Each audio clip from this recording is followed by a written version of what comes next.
Kristus itu adalah yang diurapi Allah, yang dalam bahasa Ibrani disebut Mesias, bahasa Ibrani Yunani disebut Kristo atau Kristus.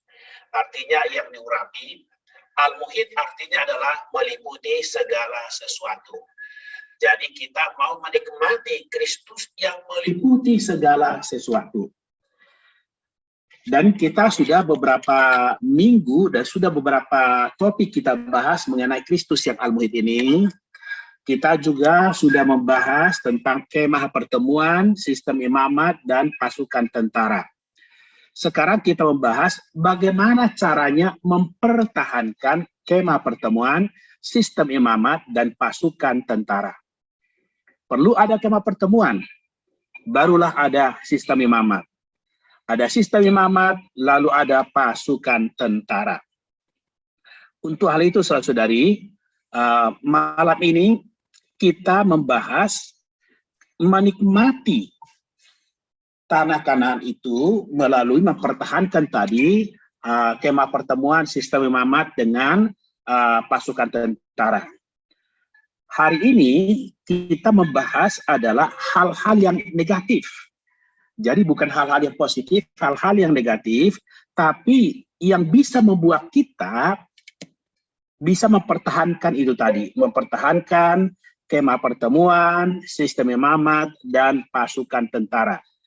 Jadi ada beberapa hal, perkara-perkara yang perlu kita hindari, yaitu kita jangan menjadi orang yang merdeka dan individualisme.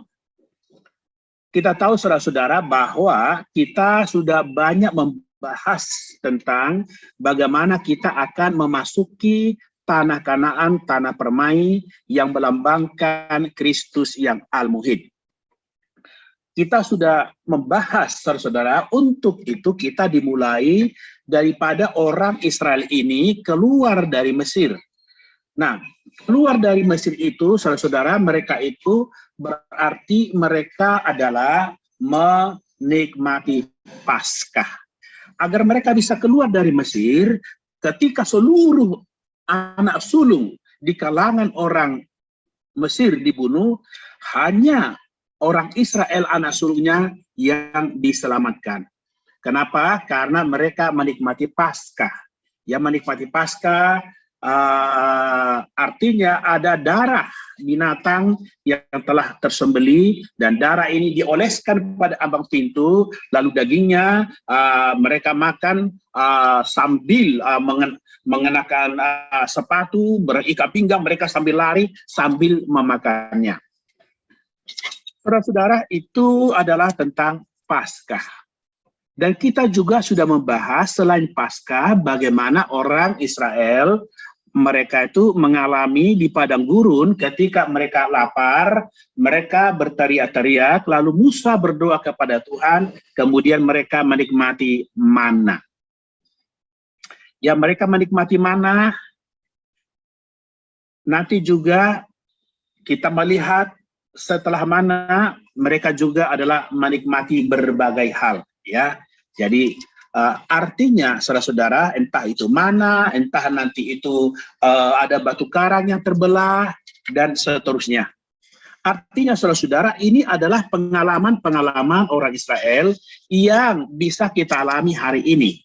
Kita bisa mengalami secara pribadi, mengalami Tuhan sebagai Paskah kita yang sejati. Mengalami Tuhan sebagai mana surgawi, yang kita menikmati dia sebagaimana. Atau mungkin setiap pagi kita boleh, saudara-saudara, bisa kok sebelum matahari terbit, kita boleh datang menikmati Tuhan. Kita juga bisa menikmati Tuhan sebagai batu karang yang melaraikan dahaga kita. Saudara-saudari, ini semua secara pribadi kita bisa menikmati. Tetapi setelah orang Israel ada kenikmatan-kenikmatan, pengalaman-pengalaman yang pribadi demikian, akhirnya mereka itu akan membangun tabut Allah. Perlu ada tabut Allah. Kemudian setelah tabut Allah nanti berkembang menjadi kemah Allah, kemah pertemuan. Ketika berbicara di sini saudara-saudara, berarti ini kita berbicara adalah mengenai kelompok.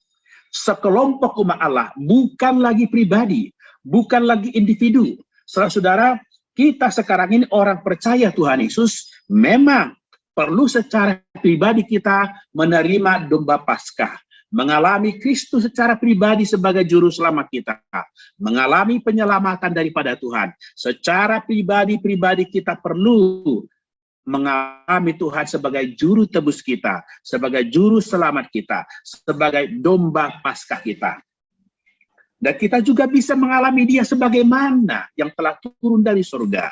Dia adalah mana surgawi kita. Setiap pagi kita mengalami. Kita juga melalui membaca firman Tuhan, menyeru nama Tuhan, kita bisa menikmati dia sebagai air rohani yang mensuplai dahaga kita. Tetapi saudara-saudara, kita perlu menjadi orang yang terus menikmati dia, bukan hanya secara pribadi. Ya, bukan hanya secara pribadi, bukan secara hanya individual, kita perlu maju menikmati Tuhan sehingga kita menjadi kesaksian Allah. Saudari, bukan hanya kita pribadi, tetapi Anda dan saya, saudara-saudari semua yang menikmati Tuhan secara pribadi-pribadi ini, akhirnya kita terbangun menjadi kesaksian Allah. Menjadi kesaksian Allah, saudara-saudara, berarti kita perlu sekelompok orang, umat Allah terbangun bersama-sama, menjadi kesaksian Allah, menjadi satu tubuh. Itulah tubuh Kristus hari ini. Saudara-saudari, inilah yang ada kita lihat di dalam Alkitab. Jadi, sekarang kita berbicara, saudara-saudari, bukan hanya sebagai hanya orang Kristen yang individual, tetapi kita berbicara sebagai sekelompok manusia korporat untuk mencapai tujuan Allah, agar kita bisa memasuki dan menikmati tanah permai yang kaya limpah, yang melambangkan Kristus yang al-muhid. Bukan hanya secara pribadi kita menikmati Tuhan, tetapi kita perlu sekelompok umat tebusan Allah. Secara korporat kita itu adalah mau menikmati Tuhan, mau maju bersama-sama. Wahyu Allah di dalam firman Tuhan kita melihat adalah masalah kolektif, masalah kelompok, dan juga wahyu ini bersifat progresif, bersifat maju dan berkembang terus-menerus. Untuk hal itu, saudara-saudari, kita perlu dibangunkan menjadi satu kesaksian Allah, terbangun menjadi satu tubuh. Dalam pembangunan Allah, bila kita melihat saudara-saudara, di dalam pembangunan Allah, kalau kita ingin terbangun menjadi kemah Allah, menjadi kesaksian Allah, kita terbangun, saudara-saudara, maka kita akan membaca kitab. Ternyata di dalam pembangunan itu seringkali terdapat angka 5 dan angka 3. Baik itu di dalam Bahtera Nuh, baik itu dalam kemah pertemuan, baik itu dalam bait suci Salomo, baik itu dalam bait suci kitab Hesekiel, selalu ada angka 5 dan 3. Ada nanti 5 hasta panjangnya, ya 3 hasta lebarnya, dan seterusnya. Nah, saudara-saudara, maka karena itu kita perlu mempelajari apa makna dari angka 3 dan angka 5 itu. Orang yang belajar Alkitab tentu tahu, saudara-saudara, 1 itu melambangkan Allah yang Esa. Angka 2 adalah melambangkan angka kesaksian. Angka 3 adalah Allah Tritunggal dalam kebangkitan. Angka 4 itu adalah makhluk ciptaan. Lalu angka 5 adalah angka tanggung jawab. Angka 6 adalah manusia kejatuhan, dan seterusnya. Kalau kita mempelajari angka-angka dalam Alkitab. Jadi kita melihat di sini, angka 3 adalah Allah Tritunggal dalam kebangkitan. Sedangkan angka 5 adalah terdiri dari 4 ditambah 1. Artinya makhluk ciptaan ditambah 1 Tuhan pencipta, akhirnya kita ini menjadi orang yang bisa memikul tanggung jawab. Saudara-saudara, 4 ditambah 1 menjadi 5. Dengan 5 ini kita bisa memikul tanggung jawab. Kita manusia yang adalah ciptaan Allah. Bila Allah ditambahkan ke dalam kita Allah yang Maha Esa, barulah kita mampu memikul tanggung jawab. Nah, saudara-saudari, selain itu saudara-saudara, kita juga bisa melihat ketika adalah papan-papan penegak ya di dalam Allah itu kita melihat ada ukurannya di sana. Ukurannya itu ada yang disebut adalah 1,5 hasta, bukan 3, ya 1,5 hasta, bukan 3, artinya separuh daripada 3. Jadi hidup kita ini, saudara-saudara, kalau kita menyadari, kalau kita ingin mempertahankan kemah pertemuan, bagaimana kita mempertahankan sistem imamat, bagaimana kita mempertahankan pasukan tentara, saudara-saudara, kita harus menyadari kita ini adalah separuh. 1,5 itu adalah separuh daripada 3. Jadi kita ini adalah separuh. Kita bukan seluruhnya. Kita bukan yang utuh lengkap. Kita hanyalah separuh. Karena kita separuh, saudara-saudara, kita perlu bergandengan dengan orang lain. Kita perlu disatukan dengan orang lain. Kita perlu berkoordinasi dengan orang lain. Kita perlu terjalin erat dengan orang lain. Saudara-saudari adalah kita sebagai orang yang melayani Tuhan. Sebagai orang yang percaya Tuhan Yesus. Saudara-saudara, kita harus menjadi orang yang bisa terbangun. Seperti Tuhan Yesus. Tuhan Yesus mengutus 70 muridnya itu adalah 2 berdua, sepasang demi sepasang, 2 berdua, bukan 1 demi 1. Artinya mereka adalah menjadi 2, menjadi kesaksian, bukan 1. Kalau 1 hanya separuh. Saudara menjadi 2, artinya perlu ada koordinasi, perlu ada kesehatian, perlu ada terjalin bersama, perlu ada di sana adalah bersama-sama berkoordinasi, terjalin erat, terbangun bersama-sama. Kita lihat juga saudara-saudari dalam Alkitab, Paulus dan Barnabas juga diutus bersama-sama, bukan masing-masing terpisah. Maka sekali lagi, kita perlu dibangunkan bersama-sama. Bukan menjadi orang Kristen yang individualis. Bukan menjadi orang Kristen yang merdeka. Tetapi menjadi orang Kristen yang dibangunkan bersama dengan orang lain. Petrus dan Yohanes pun melayani bersama-sama. Saudara-saudari, semoga kita sudah nampak bahwa kita perlu menjadi orang yang dibangunkan bersama-sama. Kalau kita ingin, saudara-saudara, mau mempertahankan kemah pertemuan, mau mempertahankan kesaksian Allah, saudara-saudara, kita tidak boleh menjadi orang Kristen yang individu, apalagi individualistis. Kita harus menjadi orang yang dapat dibangunkan dengan orang lain. Kita terbangun dengan orang lain. Saudara-saudara, dimanapun Anda melayani, dimanapun kita berada, kita, di lokal kita, di tempat kita berada, kita bisa dibangunkan dengan orang lain. Kita bisa berkata bahwa kita terbangun dengan seseorang. Kita dibangunkan bukan alamiahnya kita dibangunkan. Bukan cocok karena makanan kita sama. Karena hobi kita tidak berbeda. Tetapi adalah di dalam Tuhan kita bisa cocok dengan orang lain, dibangunkan bersama-sama. Oh, saudara-saudari, apabila ada 2 orang demikian, ada 2-3 orang yang sepakat di dunia sedemikian, bersatu demikian, saudara-saudara, apapun permintaan mereka dikabulkan oleh Tuhan. Kita perlu, saudara-saudara, menjadi 2-3 orang yang bisa terbangun bersama-sama. Semakin banyak, semakin baik. Jangan menjadi orang yang pernah menjadi orang Kristen yang menyendiri. Orang Kristen yang merdeka. Ada sekelompok orang Kristen secara korporat, kita perlu dibaurkan bersama-sama di sana. Jangan kita merasa hebat. Diri kita bisa. Tanpa orang lain, aku bisa melayani. Aku bisa ini, aku bisa itu. Itu di dunia seperti itu. Di dalam rohani, saudara-saudara, kita harus berkoordinasi bersama. Manakala Anda mau mencoba merdeka demikian, menjadi orang Kristen yang individu sedemikian, Anda adalah bunuh diri rohani. Tidak mungkin, saudara-saudara, tangan saya ini dilepaskan dari tubuh saya.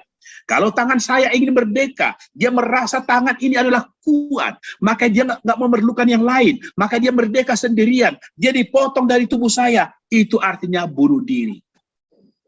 Demikian telinga kita, demikian mulut, apapun saudara-saudara, tidak bisa kita merdeka. Kita harus saling tergantung sama satu lain. Kita harus dibangunkan bersama-sama. Saudara-saudari, yang Allah nantikan hari ini adalah sekelompok orang yang terbangun. Ingin kita memasuki tanah permai, mau menikmati Kristus yang al-muhid, saudara-saudara. Oh, syaratnya kita jangan menjadi orang yang orang Kristen yang individu. Jangan menjadi orang Kristen yang merdeka, tetapi adalah orang Kristen yang terjalin satu sama lain. Orang Kristen yang terbangun dengan orang lain. Saudara-saudari, di tempat di mana Anda berada, bisakah Anda mengatakan bahwa Anda benar-benar terbangun dengan seseorang? Bahwa Anda terjalin erat dengan seseorang? Kita perlu, saudara-saudara, dimanapun kita berada, menjadi orang yang dapat dan mudah terbangun dengan orang lain. Sebagai salah satu anggota tubuh Tuhan, kita harus bersatu dengan anggota yang lain. Manakala kita berpisah atau terpisah dengan anggota yang lain, berarti kita adalah bunuh diri rohani. Kita terputus dari persekutuan tubuh. Anda harus bersatu dengan seseorang selain Kristus, yaitu salah satu selain kepala. Kita tidak bisa mengatakan, saudara-saudara, bahwa aku bersatu dengan Kristus sang kepala. Itu boleh. Itu di awal permulaan kita. Orang Kristen, memang kita harus bersatu dengan Kristus. Bersatu dengan Kristus sang kepala. Ketika beroleh selamat, kita baru selamat secara pribadi, kita menjamah Tuhan. Ketika kita menikmati Tuhan secara pribadi, harus ada. Menikmati dia sebagai sungai air hayat, menikmati dia sebagai mana rohani kita, sebagai domba pasrah kita. Oh, saudara-saudara, kita perlu menikmati, menjamah Tuhan secara pribadi. Tetapi itu harus mengantar kita agar kita tidak hanya lekat padu dengan kepala, kita pun harus berlekat padu dengan anggota tubuh yang lain. Kalau kita tidak lekat padu, berarti tidak ada namanya kemah pertemuan. Kalau kita tidak bersatu dengan orang lain, tidak ada namanya sistem imamat. Tidak ada namanya pasukan tentara. Saudara-saudari, sekali lagi, kita tidak boleh menjadi orang Kristen yang merdeka, yang individu tanpa terbangun dengan orang lain. Karena itu, kita harus selalu berkaitan secara kolektif. Ketika kita berbicara, saudara-saudara, tentang kemah pertemuan. Kemah pertemuan itu bukan individual, terjalin dari berbagai bahan. Saudara-saudara, ketika kita berbicara tentang sistem imamat, tidak ada satu imamat. Kita ada semua menjadi satu sistem imamat. Ketika kita berbicara laskar, oh pasukan, itu bukan pribadi. Kita adalah secara kolektif. Maka kita satu sama yang lain harus dapat terbangun bersama-sama. Kita harus tersusun menjadi tentara melalui patuh. Saudara-saudari, ketika kita berbicara tentara, berbicara tentang laskar, saudara-saudara, berarti di sana ada taat, ada patuh.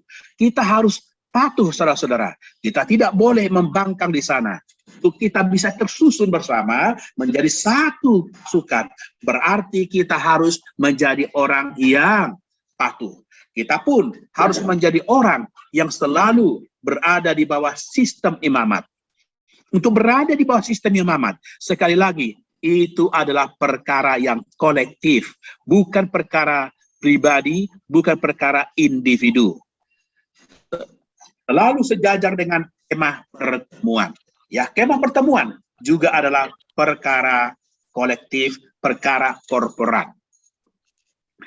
Karena itu, saudara-saudara, beberapa perkara lain yang perlu dihindari. Tadi kita sudah mengatakan bahwa sekarang kita membahas dari segi negatif. Bagaimana kita bisa, cara kita mempertahankan kemah pertemuan, mempertahankan sistem imamat, mempertahankan pasukan tentara. Oh, saudara-saudara, kita lihat dari segi negatifnya. Satu, kita jangan menjadi orang Kristen yang individu atau orang yang berbeda. Kita harus secara kolektif, kita harus bisa terbangun dengan orang lain.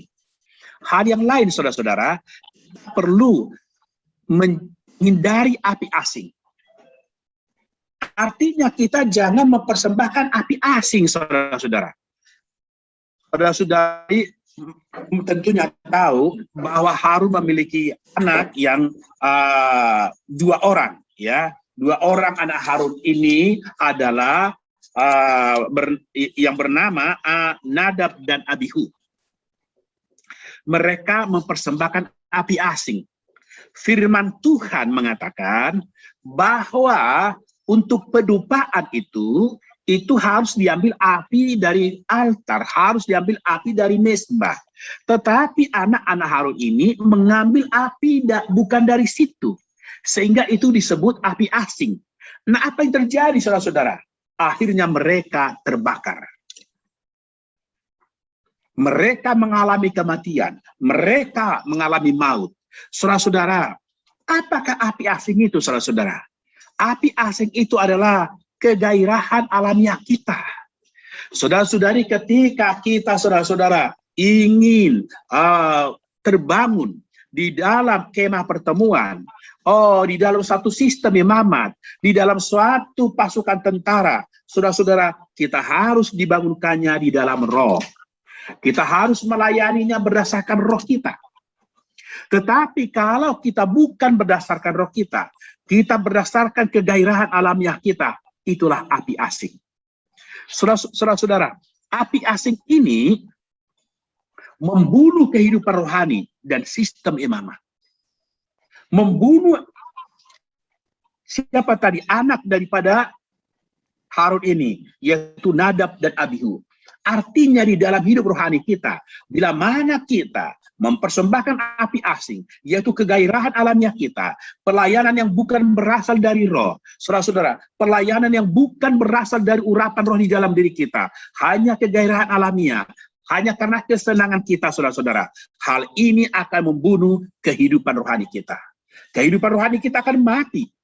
Kelihatannya kita melayani, tapi di hadapan Allah kita ini, kerohanian kita dimati. Membunuh sistem imamat. Nadab dan Abihu ini, saudara-saudara, mempersembahkan itu tidak ada dengan maksud dengki, bukan maksud iri, bukan maksud jelek.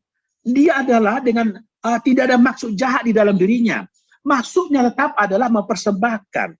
Jadi dia mempersembahkan itu dengan suatu motif yang baik. Tetapi api asing. Ada banyak orang hari ini, saudara-saudaraku, melayani Tuhan. Motifnya baik. Niatnya baik, tetapi berasal daripada bukan dari rohnya, dari kegairahan alamiahnya, dari keinginan dia pribadi, saudara-saudara.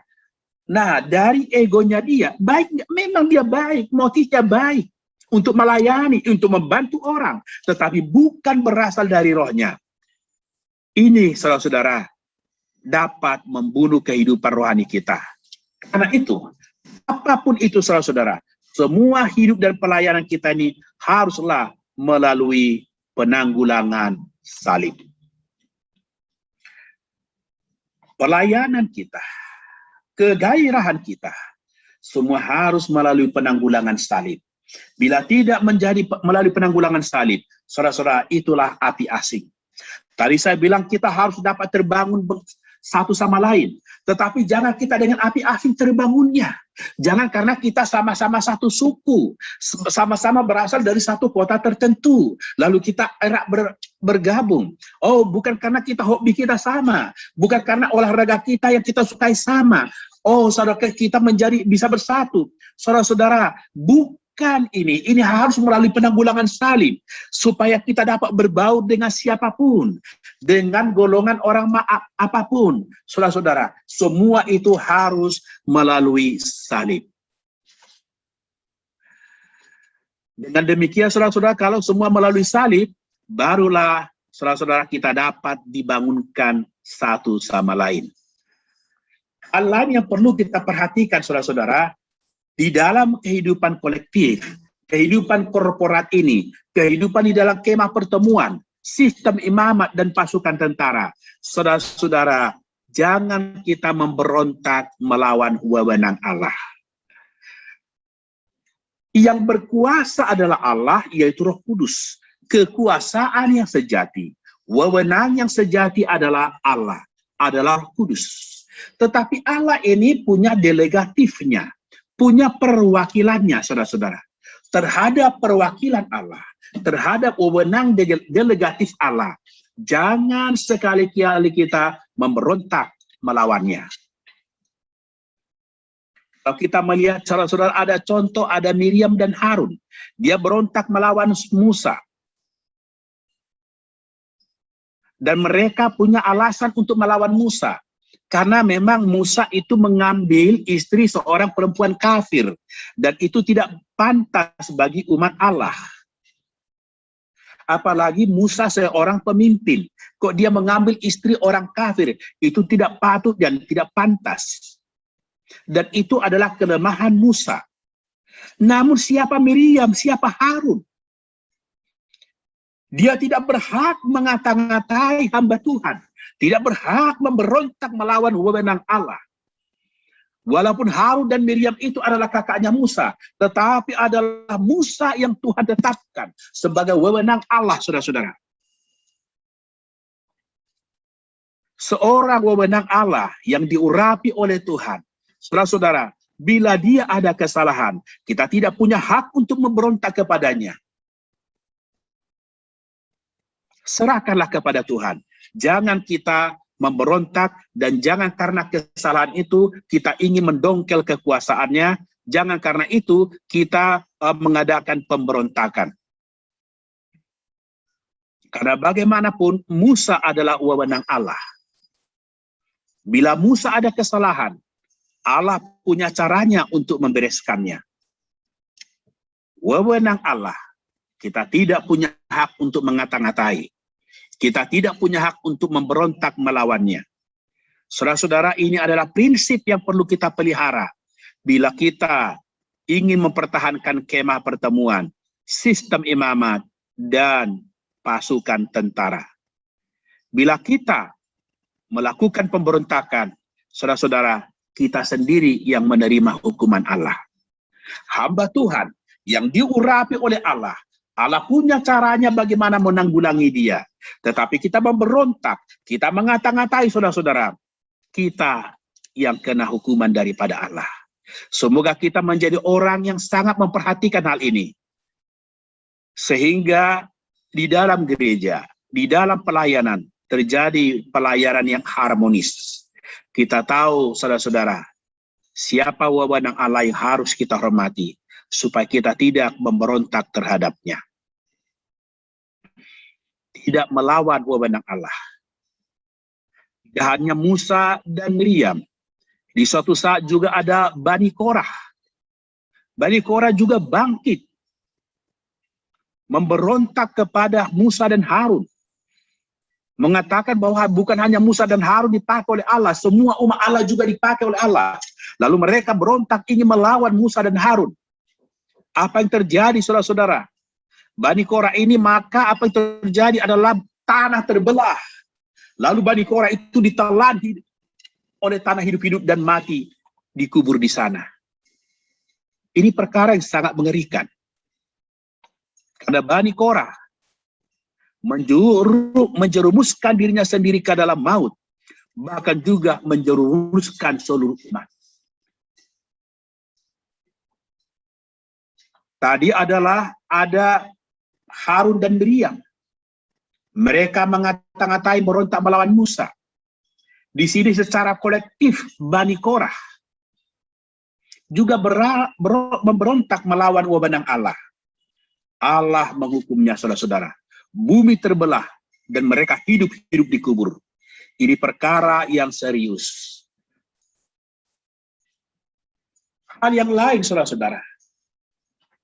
Bila mana kita ingin mempertahankan kehidupan kolektif, kehidupan korporat, yaitu supaya di tengah-tengah kita ada kesaksian Allah, di tengah-tengah kita ada sistem imamat, dan kita adalah menjadi laskar Kristus yang dipakai oleh Tuhan. Saudara-saudara, hal negatif yang lain adalah harus dibuang dari kita ketidakpercayaan.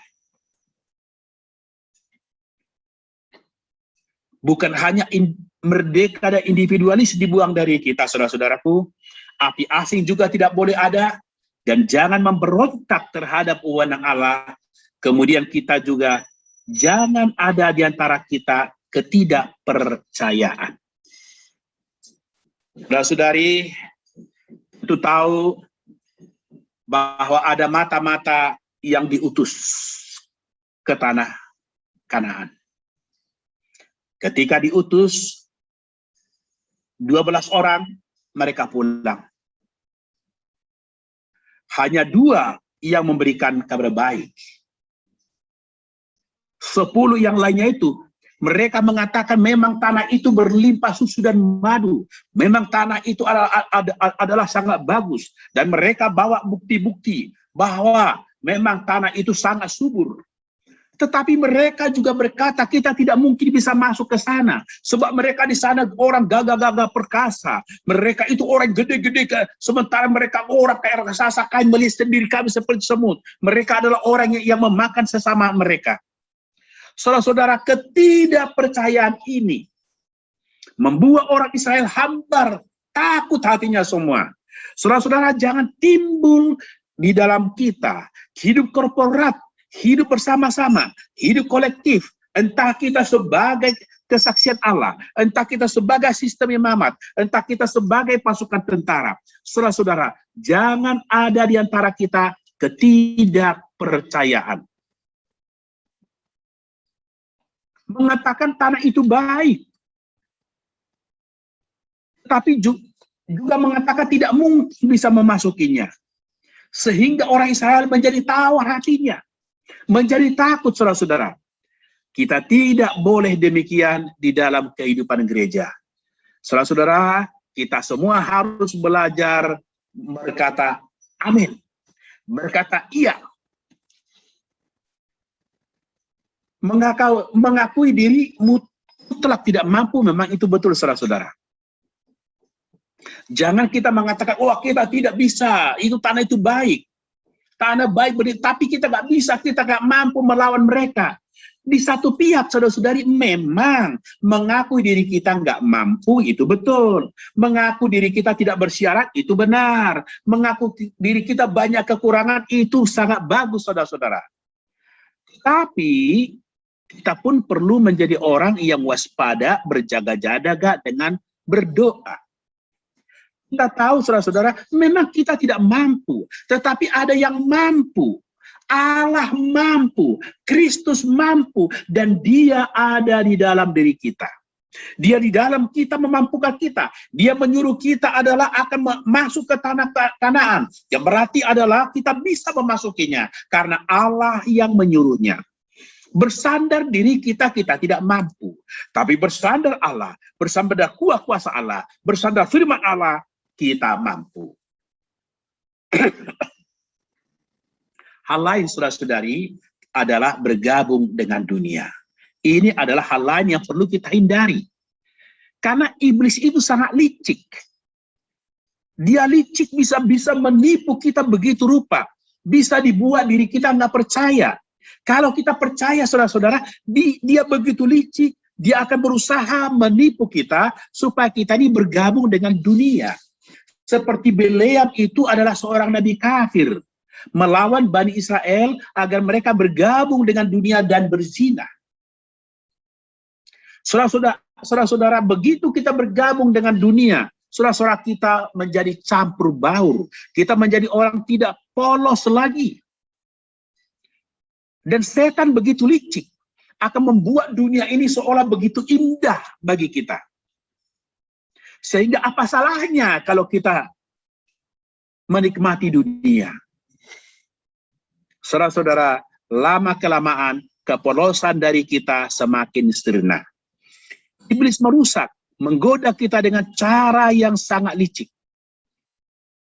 Tetapi saudara-saudara, kita harus senantiasa bersatu dengan Tuhan, menyeru nama Tuhan, bersatu dengan kaum saleh, sehingga kita adalah terlepas daripada godaan si licik daripada musuh yang coba mempengaruhi kita agar kita ini bisa bergabung dengan dunia. Dunia itu seperti warna-warni. Kalau saya memakai pakaian ini adalah polos, saudara-saudara. Tetapi kalau dibikin ada warna-warni, pakaiannya baru ada selain polos, ada warna lain, kan menarik. Begitu rasanya dunia ini. Bukan menyuruh kita berdosa. Kalau dosa itu hitam, dosa itu jelek, dosa itu tidak disukai. Tetapi warna-warni itu adalah menarik. Itulah yang iblis berusaha buat agar kita tergoda ke sana, sehingga kita mulai kepolosan menghilang. Kemurnian makin sirna. Kita tergabung dengan dunia, sehingga kekuatan rohani pun makin habis. Karena itulah, kita perlu bersekutu dengan tak henti-hentinya kepada Tuhan, supaya kita dilepaskan dari segala godaan. Kiranya Tuhan melepaskan kita dari segala cobaan. Lain yang perlu kita hindari, saudara-saudara, jangan bersungut-sungut. Jangan bersungut-sungut. Orang Israel suka bersungut-sungut terhadap Allah. Padahal orang Israel itu adalah diperbudak di Mesir. Tetapi mereka nanti adalah bersungut-sungut. Mengatakan, kenapa engkau membawa kami ke sini? Kenapa kami nggak dibunuh saja? Kenapa kau mati saja? Kenapa kau bawa kami ke sini? Supaya kami dan keluarga kami mati. Di sini nggak ada makanan. Padahal mereka di Mesir diperbudak. Dibikin kerja rodi tanpa dibayar apa-apa. Bukan nggak dibayar saja, bahan bangunannya pun adalah harus cari sendiri. Mereka sudah Tuhan selamatkan, tapi bersungut-sungut. Semoga saudara-saudara, sungut-sungut ini semakin dihindarkan dari kita. Maka kita perlu menjadi orang yang senantiasa berjaga-jaga. Daripada bersungut-sungut, marilah kita selalu bernyanyi. Marilah kita selalu memuji. Memuji Tuhan atas segala karunia keselamatan Tuhan, atas segala pengaturan Tuhan terhadap kita, atas segala apa yang telah Tuhan perbuat pada kita. Memuji Tuhan, memuji Tuhan. Memuji Tuhan berkata Tuhan tidak pernah salah. Memuji Tuhan, jalan Tuhan selalu lurus. Oh, semakin memuji, maka kita akan semakin penuh dengan Roh Kudus. Saudara-saudara, kalau Anda bersungut-sungut, adalah saatnya Anda melihat hal itu dari aspek lain. Saatnya Anda melihat perkara itu dari sudut pandang yang lain. Begitu Anda melihat dari sudut pandang yang lain, maka Anda mampu bernyanyi, mampu memuji-muji Tuhan. Saudara-saudari, kita adalah menjadi orang yang Tuhan ingin pakai kita. Tuhan pakai untuk pembangunan Tuhan. Saudara-saudara, kita tidak boleh menjadi orang Kristen yang individu. Jangan kita hanya pribadi menikmati Tuhan. Memang kita menikmati Tuhan sebagai domba Paskah. Secara pribadi kita mengalami dia sebagai mana surgawi kita.